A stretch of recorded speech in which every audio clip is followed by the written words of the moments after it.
My name is Nabilah Aulia and salma'a radiarti. Today we are presentation about product and production. Let's go. Decision making in production management. In regulating and coordinating the use of resources, the production manager needs to make decisions related to efforts to achieve goals so that the goods and service produced are appropriate and exactly as expected, namely the right quality, right amount, and on time at a low cost. Judging from the condition of the decisions that must be taken, there are four types of decision making, namely 1. Making decision on certain events, 2. Making decision on risky events, 3. Making decision on uncertain events, 4. Making decision on the events that arise because of conflict with other circumstances. The production sector has 5 main decision responsibilities, namely 1. Process. Decision in this category determine the physical process or facilities used to produce goods or service. Number 2. Capacity. The capacity decision is intended to determine the right amount of capacity and the right provision of time. Long-term capacity is determined by the size of the physical facilities built.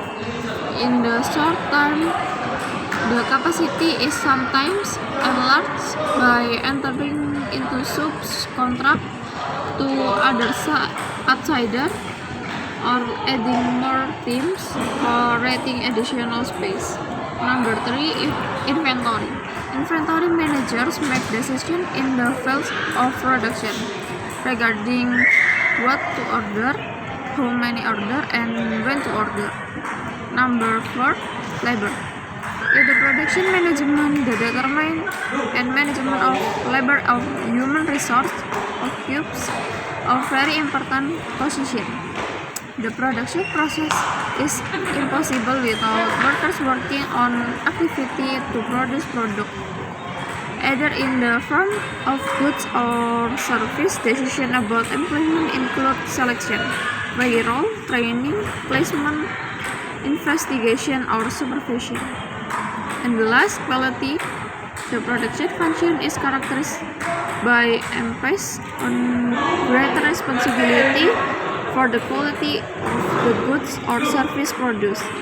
Quality is an important production responsibility and must be supported by the organization as a whole. Business plan and forecast. The overall business plan and forecast is developed by top management and guides operation planning. The business plan outlines the company's goal and objectives, including certain goods and services that will be offered in the coming years. In addition to business plans, managers also make long-term plans to forecast of future demand for both new and existing products.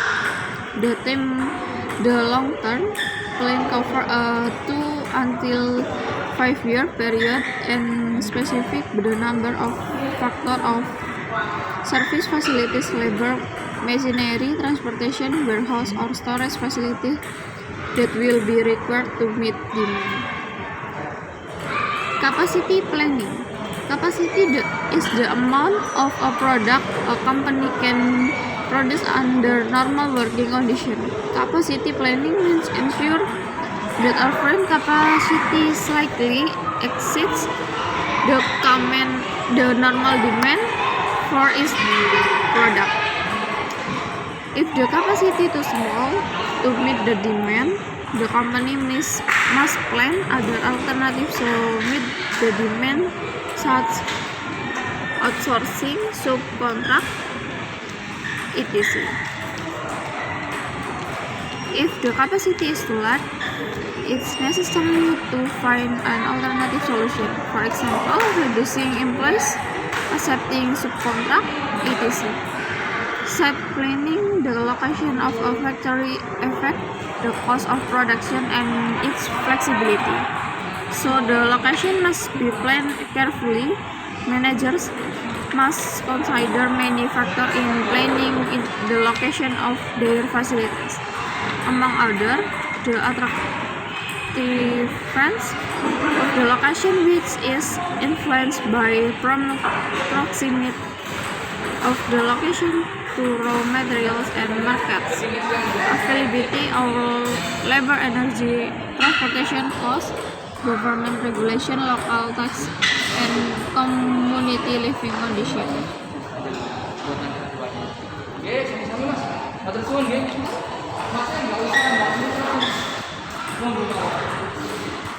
Operation schedule. Onto the plan identification, the resources needed and specifies the intent use of them to achieve the goals of a company. Managers should develop a timetable for obtaining the resources. This aspect of operation is called schedule. Schedule occurs at multiple levels. First, a peak level or master production schedule, which is a schedule that shows which product will be produced, when production will start, and what resource will be used during a predetermined time period. Operation control. Operation control requires production managers to monitor production performance by comparing results with plans. If the schedule or quality standard do not match, the corrective action is required. Follow-up checks to ensure that production decisions have been implemented is an important thing and must be continuously carried out in controlling operation. Operation control includes two areas, namely production material management and production process control. Production material management includes planning, organizing, and controlling the flow of production material. The five main area in production material management are: transportation, includes the means of transportation of resources to the company and finished goods to the buyer. Warehouse, both raw material, supporting material, semi-finished material, and finished goods. Purchasing is the acquisition of all production material and service required by a company to produce its products. Supplier selection, which is to find and determine which supplier is selected to purchase service needs and production material. Inventory control includes receiving, storing, handling, and counting all raw material, semi-finished goods, and finished goods. This is to ensure that sufficient inventory of production material is available to meet the production schedule. One way to do this is to set a minimum limit for inventory by taking into account the minimum order and the period of delivery of the goods to the factory from the order date. Thank you for watching.